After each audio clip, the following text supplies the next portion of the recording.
Part student, part enforcer, possibly a dark variant of Dorothy Ann from the Magic School Bus. Yeah, we're talking about Emily, or... Emily! Hey folks, welcome to Squirrel Tactics. So, Emily, and yeah, that's the only proper way to pronounce it, is a student at Tom Landry Middle School and the go-to muscle for Principal Carl Moss. By the way, my computer died while editing a video on the downward spiral of Carl Moss, so that's coming in the future or possibly already out there depending on when you're watching this. Anywho, we do know that Emily attends class as we saw her in Talking Shop having to handle a fellow student. Let's not make a scene.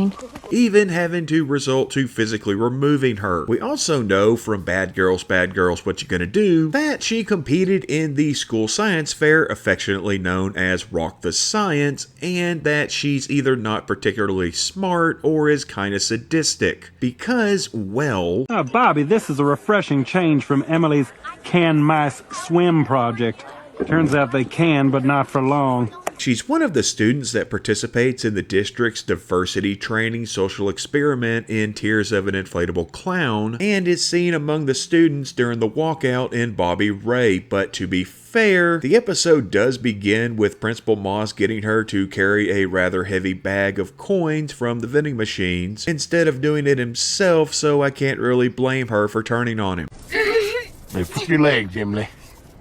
Emily is typically Johnny on the spot whenever Moss needs her, and usually within earshot, as seen in To Spank with Love, where she's called upon to escort Peggy off of school grounds after Peggy was fired for paddling Stuart Dooley. In fact, she seems to be the only kid that has any power over adults, though that's probably just through sheer will, as we've seen her being the ticket checker and stopping Peggy from attending a football game after Peggy was relieved of duty as cheer coach in Cheer Factor. Stay out of this, sir.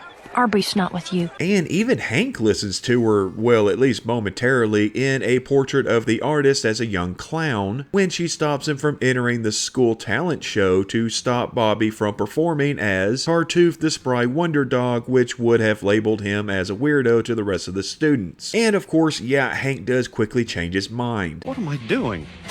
Part of what probably helps with her imposing her authority is her voice and overall stern demeanor, which is an odd combination with her pigtail hairstyle and ever-present orange vest. And yeah, that's Emily, whose stern demeanor, penchant for killing mice, and willingness to follow orders allowed her to have a place in the Tom Landry hierarchy, as well as a place in our hearts. Like and subscribe.